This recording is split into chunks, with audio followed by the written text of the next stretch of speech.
What's up, what's up, what's up? Wishing the Stepper said. This is me, Stepper.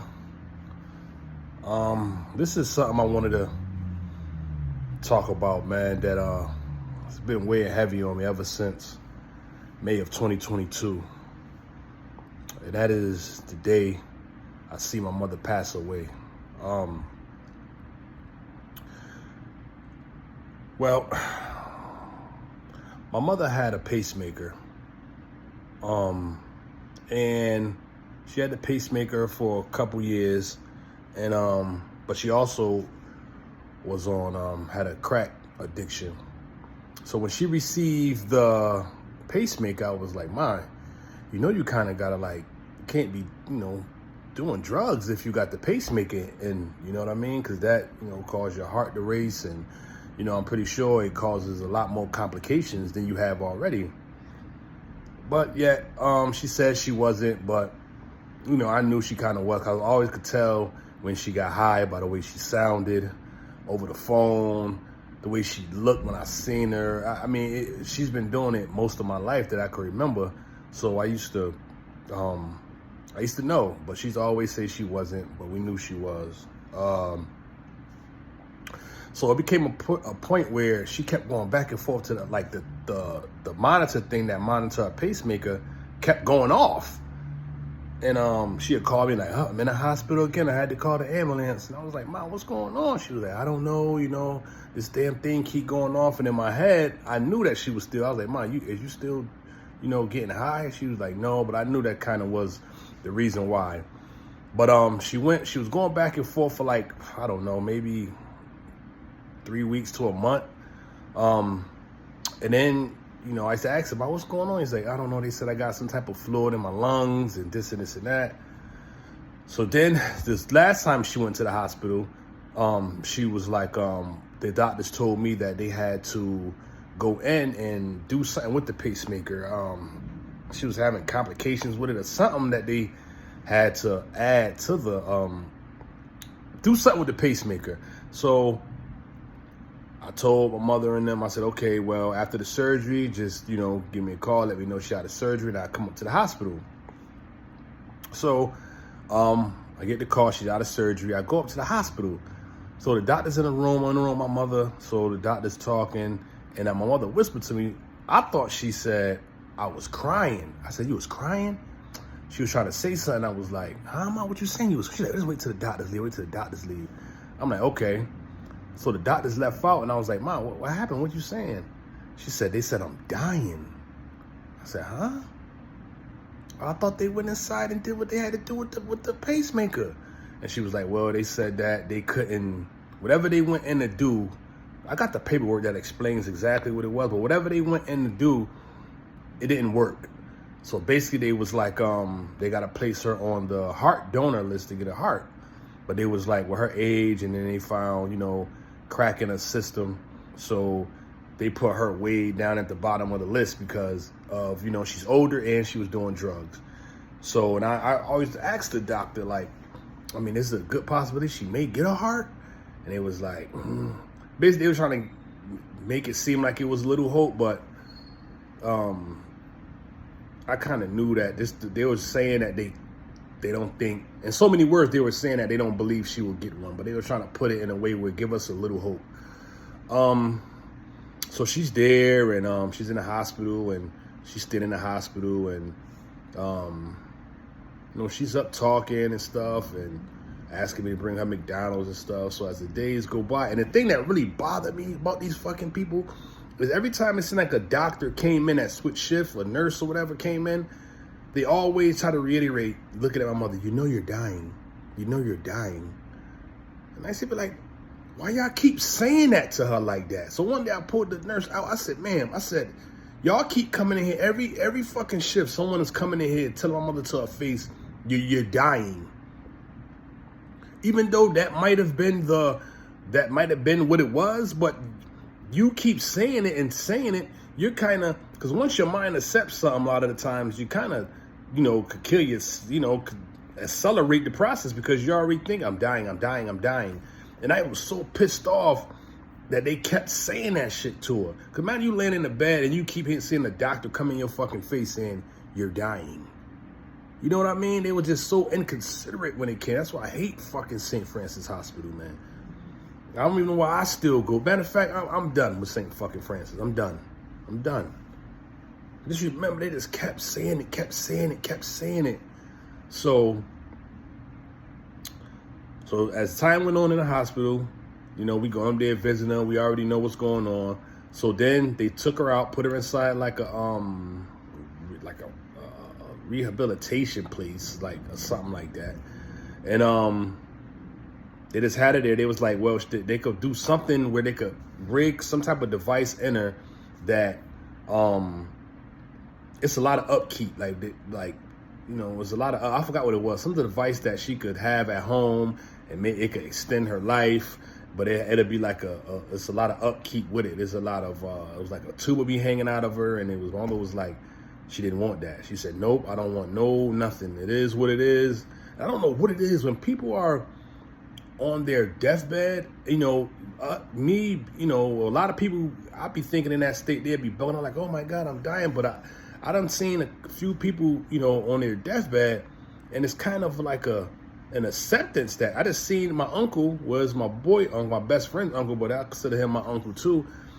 And I asked him, like, was he scared? Just like I asked my mother, was she scared? And she was like, no. And he was like, no, he done accepted it. So I guess it becomes a point where you accept it. You accept what it is, and that's just it. You know what I mean? So she went to the rehabilitation for like a week, and the place used to stink so fucking bad, man. I mean, we dealing with this state insurance, I guess, and the facility they had it in, it just smelled like ass, man. It smelled, you could just walk in there, you could just fart, and nobody wouldn't care because it already smelled like shit. So you going to visit somebody, just fart. You know what I mean? Fuck it. Like, what they gonna say? It smelled like shit and piss in there any fucking way. I mean, it stunk bad, man. It just smelled like everybody in that rehabilitation center had their ass open. Like, everybody ass was just spread it, cracked the fuck open in that place. It was horrible. It was fucking horrible. So goes in there, and she ended up getting packed up from there because she was having more complications. So they sent her back to the hospital. And mind you, the fucking doctor, the nurse, or whoever was responsible for her care in the rehabilitation center forgot to fucking change her fucking bag. It's like this shit that they was using to keep her heart pumping, and they forgot. It was all kind of shit. So she went back to the hospital. So now, you know, she's still talking now. She's still talking. She's still up. You know what I mean? And we having conversations. I'm sitting there. I'm there every fucking day with my mother, man. Every fucking day. I was the only one that was there every day. People came in and out, but me, her oldest, I was there every fucking day. Like, that's my fucking heart, man. I was there every day. So then it came a point where she just lost consciousness, and then she was just laying there, you know. She was just laying there, man, and lost consciousness. So I had went and seen her. I used to still go up there, see her, talk to her, even though she wasn't, you know, responding. I was just hoping that she, you know, heard me, and I believe she really did hear me. So I had went and seen her this particular day when she passed. Went to go see her, you know, and I was renting out cars at the time. I had like a rental car business, and I went and I had seen her for the day, and it was about 7 something. The visiting hours was over at like 8. So I had went and seen her. I said, Mom, I'm about to leave. I will pick my car up, lady dropping it back off, and I'll see you tomorrow. So I went down to, you know, get my car back from the person who rented it, and something just told me, go back up to the hospital. Just go back up to the hospital. I never felt like that. I already seen her for the day. I was up there for, can't remember how long, but I was up there for a minute, and something said, go back up there. So I goes back up there after visiting hours, mind you. And I just sat there, man, and I'm on the phone with my brother, and I'm talking to him. So all of a sudden, as I'm talking to him on the phone, I smell like shit. I'm like, damn, my mother done farted, man. So I'm talking to my brother, so I look over at her, and I see her gasping for air, like, I just see her gasping for air. So I'm like, what the fuck? So I hit the shit out the buzzard. I'm pushing the shit out the buzzard, right? So doctors come in, I see her gasp. I'm like, yo, she gasping for air. What's going on? What's going on?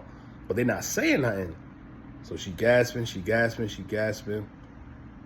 And then she just, now I'm still asking the nurses and stuff in there. I'm like, what's going on? What's happening right now? What's happening? I'm on the phone with my brother now. I'm like, what's happening right now, man? So she gasping, so then finally she stopped, and I see the heart monitor meter just going, the numbers just dropping, and to the point where it just said, dee, just fucking flatline, man. And I'm still asking, I'm like, was she dead? She passed? And then the nurses just looked at me, and they was like, we can't really say nothing until the doctor come in and I guess give the final, just finalize everything and let you know that, yeah, she passed at this time. And I already knew she passed. So when the doctor come in and he's like, yep, she's passed. And I'm just fucking sitting there, man, on the phone with my brother. And I tell my brother, like, man, yeah, man, they said she gone, man. Said she gone, man. Then after that, I had to call my grandmother, which is my mother is her only child. So I had to call my grandmother. And every time I used to call my grandmother prior to my mother passing, I could always hear in her voice that she was scared when I used to call. And I used to always start the conversation, Grandma, she's still here. But this time when she wasn't here, I called my grandmother. I was like, hey, Grandma. She like, hey, Jerry. I'm like, she gone, Grandma. She said she gone. No, the way my grandmother is, oh my God, my only child. No, my God.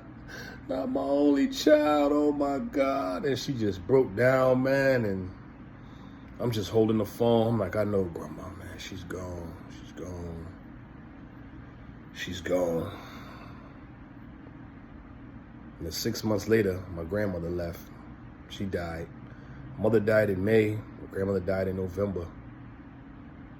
She just couldn't. My grandma, it was so much loss in our family, man.